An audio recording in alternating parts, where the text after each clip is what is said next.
In the 1960s, most people thought of computers as something only massive corporations or governments could touch. They were the size of rooms, whirring giants that seemed closer to science fiction than everyday life. But in a quiet corner of Seattle, there was a lanky teenager with sharp glasses and sharper curiosity who looked at these machines and saw something different.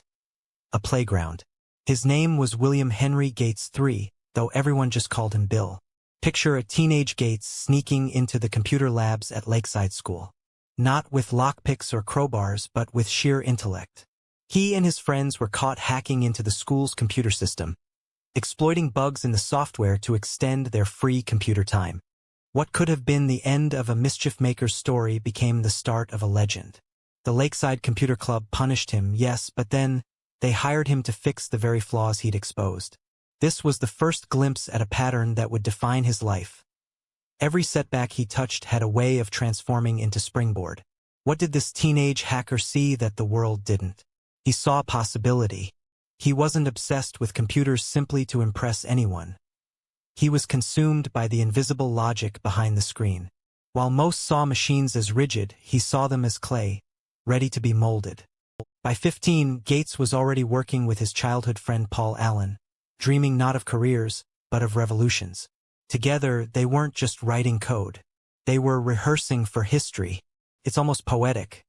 While kids his age were sneaking into arcades, Gates was sneaking into computer labs. Where others played pinball, he was diagnosing code. And in this curious blend of rebellion and brilliance, the seeds of a global empire were being planted. Not in some grand hall of invention, but in the restless mind of a boy who refused to see limits. This is the story of Bill Gates, from hacker to business titan, from empire builder to philanthropist. It's the story of how one boy's fascination with bending the rules created one of the most powerful companies in history, confronted some of the harshest criticisms a businessman can face, and ultimately morphed into a mission to solve humanity's greatest problems. Every great billionaire biography has its origin myth. For Gates, it begins here. A teenager in a computer lab, breaking rules, writing programs, and accidentally stumbling toward a destiny few could imagine at the time. Why should anyone still care about Bill Gates today? After all, the story of Microsoft has been told countless times. The courtroom battles a staple of business history, and the headlines about philanthropy now routine. But here's why Gates' life stands apart. It's not just a story of wealth. It's a paradox, an exploration of what happens when the very instincts that built an empire are later redirected to try to heal the world. Bill Gates' journey matters because it speaks to the tension between ambition and responsibility. On one side, you have the hard-nosed competitor, the young CEO who once declared victory by crushing rivals and leaving no space for dissent in the market. On the other side, you have a very different Gates, using the same level of intensity not to dominate but to tackle malaria, poverty, climate change, and global pandemics. Few figures embody such a dramatic shift in purpose. And that paradox becomes the central drama of his legacy. Audiences tune in not just because Gates is wealthy. There are, after all, hundreds of billionaires. They tune in because of the defining question he forces us to ask ourselves. What do you do once you've won? For Gates, the answer wasn't retiring into comfort. It was reinventing himself, risking reputation, wealth, and time to attack problems so vast most governments shrink from them.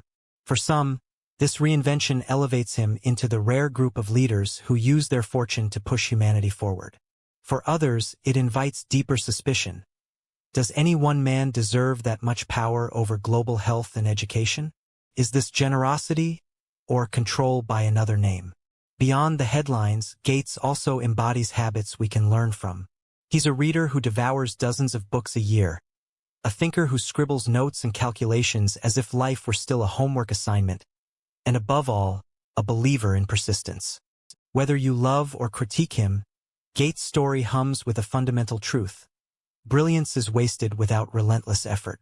Through insomnia-fueled nights at Harvard dorms, through brutal programming marathons at Microsoft, and through painstaking evaluation of vaccine trials decades later, one skill remained constant. The skill of never letting go when the world says enough. Watching Bill Gates' story is like peering into both the best and worst instincts of the human mind. The insatiable desire to win, the ruthless drive to prove doubters wrong, And then, surprisingly, the humility or perhaps the realization that even billions aren't worth much unless they're used to improve lives beyond your own. This is why his story continues to matter. It's not merely a tale of rich man makes good. It's an investigation of ambition's two faces. One that builds power, and one that surrenders it for the sake of humanity. And somewhere in that contradiction lies the essence of Bill Gates. Bill Gates was born on October 28, 1955, in Seattle, Washington. At first glance, his upbringing looked privileged and well-adjusted. His father, William H. Gates Sr., was a respected attorney with a commanding presence, while his mother, Mary Maxwell Gates, was a civic leader who sat on various boards, even rubbing elbows with influential business executives. From the outside, one might assume Bill's path was simply laid out for him. Yet beneath that calm exterior was the makings of an irrepressible rebel. A boy driven not by authority but by curiosity, competitiveness, and an almost manic need to push past boundaries. He wasn't a stereotypical prodigy. True, he had brains, sharp ones, but Gates' youth was defined as much by stubborn independence as pure intellect. His parents nicknamed him Trey because he was the third William Henry Gates in the family line. But unlike the generations before, young Trey wasn't content to fit neatly into tradition. Where his father argued cases in courtrooms, Bill argued everything at the dinner table. If something could be debated, Bill would debate it. If it couldn't, he'd still try. The family recalls mealtimes as verbal battlegrounds. Bill wielding logic against both parents, sharp enough to frustrate but too smart to dismiss. School didn't tame him. In fact, he often found it boring. His teachers quickly realized he wasn't disruptive in the typical sense, but he constantly drifted away from the classroom agenda, devouring advanced math problems or burying his nose in encyclopedias.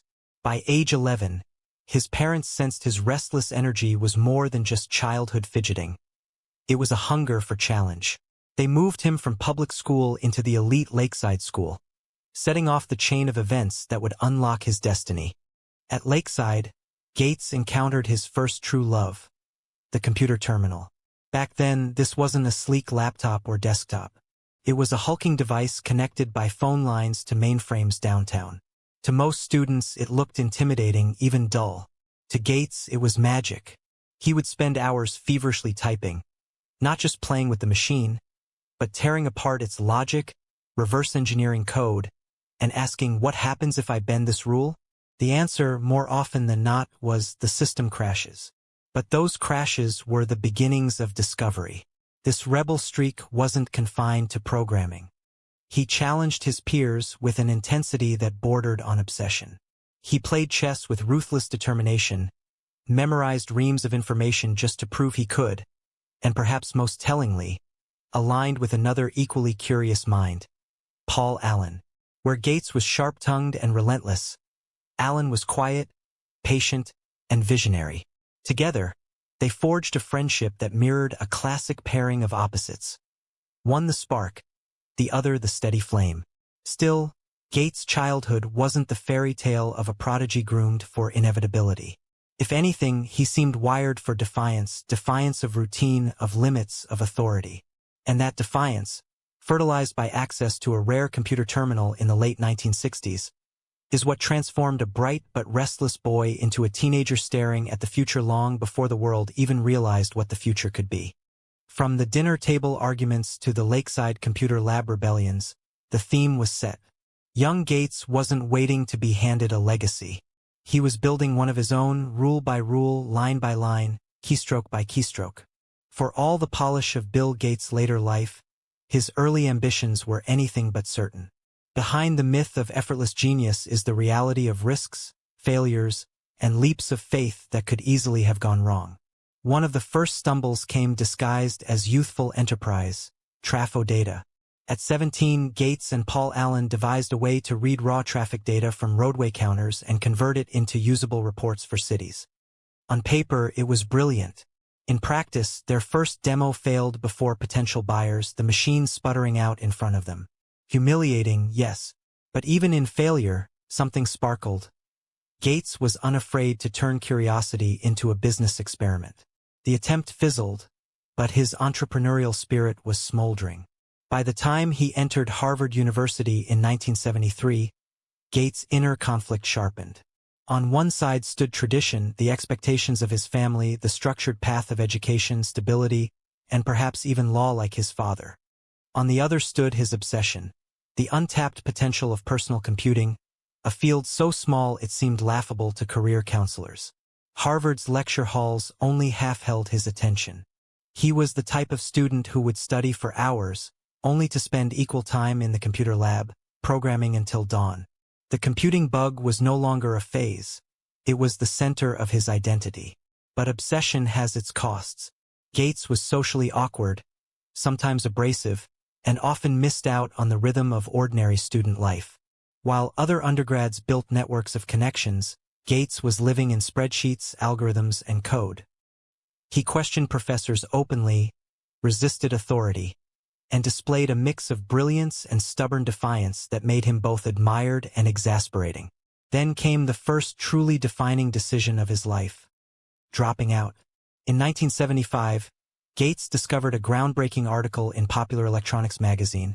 It profiled the Altair 8800, one of the earliest personal microcomputers. Gates and Allen immediately saw not just a machine but the future. They called the computer's makers MITS, and without actually having a finished software product, they boldly claimed they could deliver a coding language to run it. Selling something that didn't yet exist, both nerve and gamble. That gamble paid off. Scrambling night and day, the duo built Altair Basic and delivered.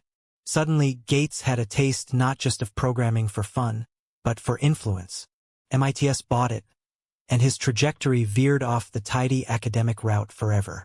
Dropping out of Harvard wasn't just about rejecting safety, it was a declaration of war on convention itself.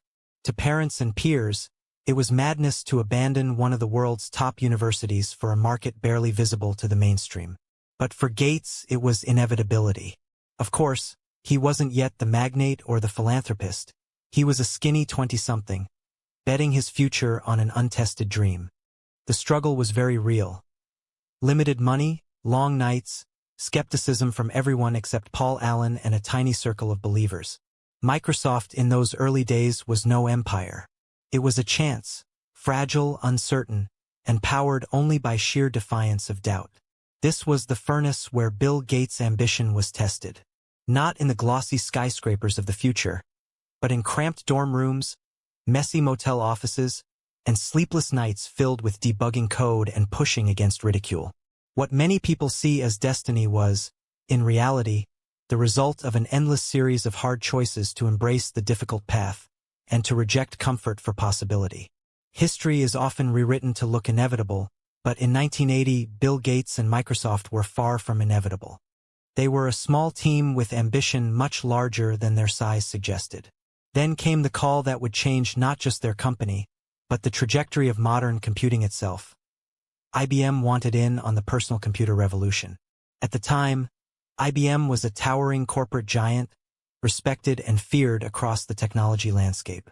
PCs were still experimental curiosities, but IBM saw promise. They needed software to run their new personal machines. Here was their problem, however. IBM assumed the small software shop run by Gates might sell them a program. What they didn't anticipate was that Gates would structure a deal so brilliant, it would cement his place in business history. Microsoft didn't even own the product IBM wanted. IBM needed an operating system. Gates didn't have one. But in classic Gates fashion, he didn't flinch. Instead, he promised IBM that Microsoft could deliver. Behind the scenes, he raced to acquire the rights to a system from another company, essentially buying a rough program called QDOS, Quick and Dirty Operating System. Microsoft cleaned it up, rebranded it as MS-DOS, and handed it over to IBM. It worked. But here's the masterstroke. Gates didn't sell it outright. He licensed it. This single decision, retaining the rights while licensing MS-DOS to IBM, became his first truly defining moment. Instead of making money once, Microsoft made money indefinitely. Every IBM machine shipped with MS-DOS, and soon so did clones made by competitor PC makers. The operating system became the standard and Microsoft exploded. Think about the audacity of that bet. Most people in Gates' shoes would have leapt at the chance to make a sale to IBM, grateful just to be at the table. Gates wasn't satisfied with a seat. He wanted control of the entire banquet hall. By insisting on licensing, he created a business model that multiplied for decades.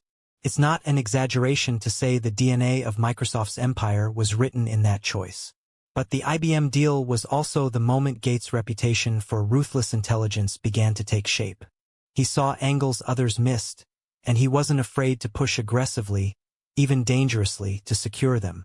While IBM assumed they were in charge, Gates had quietly positioned himself to dominate. And dominate he did. What followed was a tidal wave. The rise of the IBM PC, the dominance of MS-DOS, and eventually the creation of Microsoft Windows. The little Harvard dropout, once dismissed with quirks and an untested dream, had maneuvered his way into controlling the software heart of the personal computer revolution. This was no longer the scrappy misfit hacking computers at Lakeside. This was the first glimpse of Bill Gates, the empire builder. A man who didn't simply ride trends but bent them to his will. And as the money flowed, so did the power. By the early 1980s, Microsoft was transforming from an ambitious software company into the beating heart of a new technological era. In this single deal, this one decision, Gates carved out the blueprint for billionaire destiny. The world would never compute the same way again. After the IBM deal, Microsoft ignited like rocket fuel. Throughout the 1980s and into the 1990s, Bill Gates transformed his small startup into an empire that would redefine how human beings interacted with technology. With MS-DOS as the foundation, Microsoft didn't just supply software. It became the standard language of computing. As personal computers became fixtures in offices and then homes, Microsoft was the invisible skeleton powering them. But this wasn't just about programs, it was about vision and work ethic.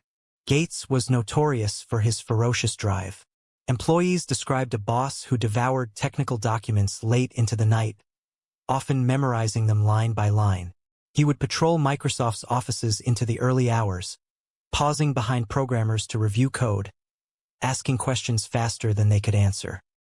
He'd argue software points relentlessly, pounding his fist on tables, convinced no one was thinking deeply or fast enough, except him. His competitiveness was legendary. And yet, that intensity worked. When Gates dreamed of graphical interfaces, Microsoft created Windows, fusing simple icon-driven navigation with the power of DOS underneath. Suddenly, computing wasn't just for engineers, it was for everyone. The release of Windows in 1985, and later Windows 95, revolutionized accessibility. Your grandmother could now open a folder or type a letter with a few clicks. Gates wasn't just selling a product, he was democratizing technology. In doing so, he expanded the playing field for entire industries. Finance, communications, gaming, and education all began relying on the Windows standard. The rise of Microsoft also catapulted Gates' personal fortunes. As the largest shareholder, his wealth expanded exponentially. By 1987, at just 31 years old, he became the world's youngest self-made billionaire. And yet, he lived in near austerity for a man of such financial magnitude. No private jet, no flashy cars, still driving himself to work. His focus was never luxury, it was always strategy. His friendship with Paul Allen, however, began to strain under the weight of Microsoft's intensity. Allen, often quieter and more reflective, eventually left the company after battling illness. Gates remained, relentless as ever, steering the ship alone through incredible waves of success. To some, he was inspiring. To others inside the company, his iron grip was suffocating. But results spoke loudly. Microsoft became synonymous with personal computing itself. By the mid-1990s, Gates had something almost mythic: dominance not just over a company, but over how billions of people around the world engaged with their own daily lives. Your office ran on Microsoft Word and Excel. Your kids played on Microsoft PCs. Your internet connection booted through Windows. This ubiquity was both a triumph and a setup for the storm that was brewing. Because when one man and one company grows this powerful, scrutiny inevitably follows. Still, at this stage of his story, Gates stood unrivaled. A kid from Seattle, once called a mischief maker, had not only become the richest man in the world, He had reshaped civilization's relationship with machines. His rise was not a climb. It was a launch, and the world was on board, clicking its way into the digital age he had helped design. By the late 1990s, Bill Gates was at the absolute height of power. Microsoft wasn't just another software company, it was the software company. Windows was everywhere, powering more than 90 of the world's personal computers. Office was standard. Internet Explorer was rapidly becoming the default way people accessed the web. Gates had realized his dream of placing a PC on every desk and in every home. The image of a bespectacled genius, now the world's richest man, was cemented. But with that success came suspicion, resentment, and eventually a courtroom reckoning. The U.S. Department of Justice accused Microsoft of being more than just dominant. It accused them of being a monopoly. The central claim: Microsoft was using its overwhelming control of Windows to suffocate competition, particularly with its bundling of Internet Explorer in a way that sidelined rivals like Netscape Navigator. Critics alleged that Gates' strategy wasn't just about innovation. It was about crushing anyone who threatened to exist in his universe. What followed was one of the most dramatic trials in business history. Gates, usually in command of every meeting, suddenly found himself under relentless public scrutiny. The government painted Microsoft as a corporate bully, a juggernaut that bent markets to its will. During his videotaped deposition, Gates' combative style, as sharp and impatient as ever, backfired. Instead of looking brilliant, he appeared evasive and arrogant. The media pounced, portraying him less as a visionary and more as a ruthless monopolist. Yet, paradoxically, this storm became Gates' second defining moment. Forced change.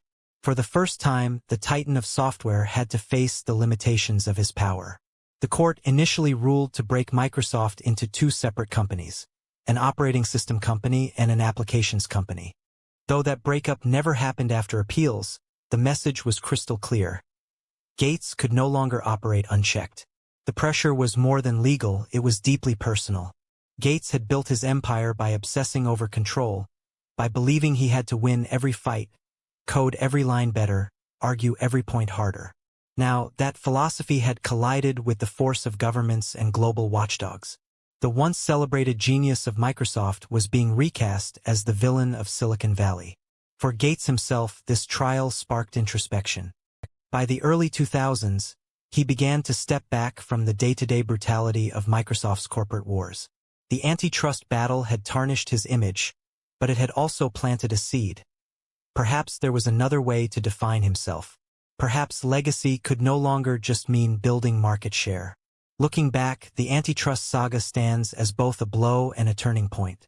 It revealed Gates' flaws: his abrasiveness, his obsession with dominance, his inability to share the stage. But it also forced him toward reinvention. And that reinvention would become his most surprising chapter yet, transforming from monopolist CEO into global philanthropist. This was a crucible moment. The boy who once bent rules to hack into a computer lab, and the man who bent markets with Microsoft had finally been bent by the weight of his own power. And instead of breaking, he changed course.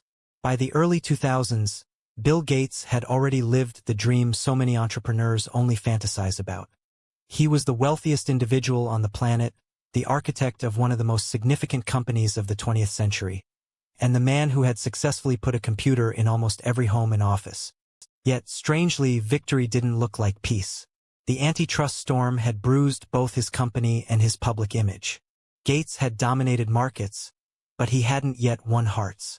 That's when he made his most unexpected pivot. A total reinvention of his life's purpose. In 2000, Bill and Melinda Gates officially launched what would become one of the largest private charitable foundations in history, the Bill Melinda Gates Foundation. To many, it seemed like an act of damage control, a way to soften his image after years of being labeled the monopolist of Microsoft. But to those who've studied Gates closely, this shift went deeper. Gates had grown up under a mother who was deeply involved in philanthropy and civic service, and after decades of obsession with software, he was reconnecting with another inherited instinct: responsibility toward society. What made this reinvention so powerful was the sheer scale. Gates didn't want to donate in drips. He wanted to treat philanthropy the way he treated business: aggressively, systematically, and with world-class precision. The foundation focused first on tackling diseases like malaria and tuberculosis, illnesses invisible to the privileged but devastating to the developing world. Later, it expanded into global education reform and vaccine development. Gates was no longer building code to dominate your desktop. He was funding solutions to save lives across continents. This marked his third defining moment, the break from empire builder to humanitarian innovator. His vision turned from market share to measurable impact. He convened with scientists, governments, and global health organizations, often obsessing over data and strategy in ways that mirrored his old Microsoft habits. Late nights studying viruses replaced late nights perfecting operating systems. His enemies shifted from rival tech companies to microscopic threats like the Plasmodium parasite. Still, his reinvention was not simply embraced with universal applause. Some critics argued his philanthropy wielded too much unelected influence, dubbing it philanthrocapitalism, the fear that a billionaire was reshaping public health policy around the world. And yet, one could not deny the results. Millions of people vaccinated who otherwise would not have been, massive reductions in global child mortality, and a shift in international attention to neglected diseases.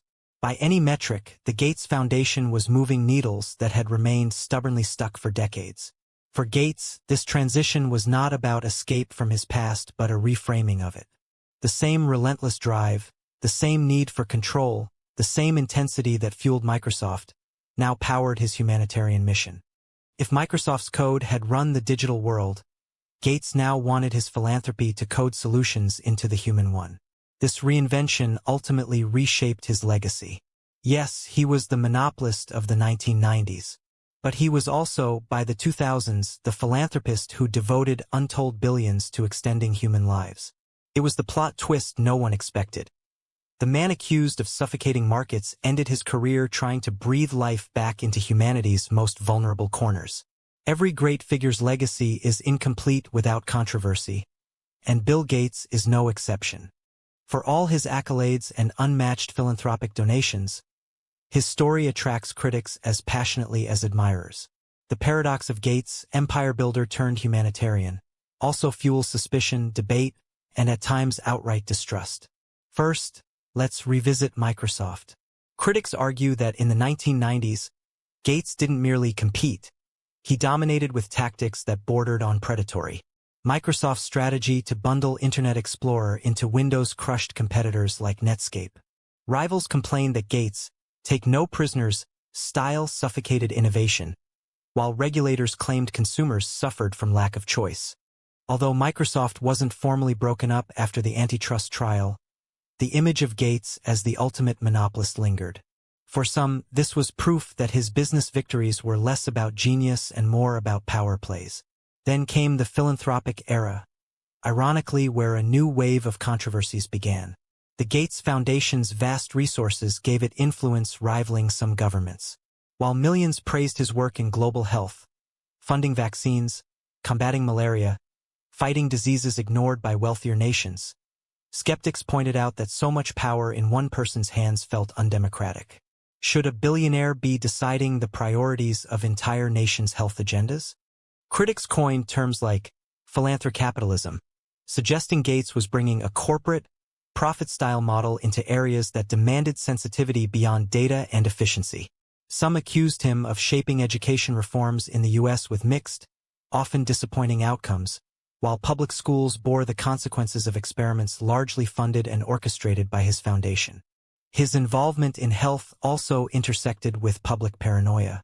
During the COVID-19 pandemic, Gates found himself at the center of conspiracy theories, wild, unfounded claims that he was implanting microchips through vaccines or scheming for population control.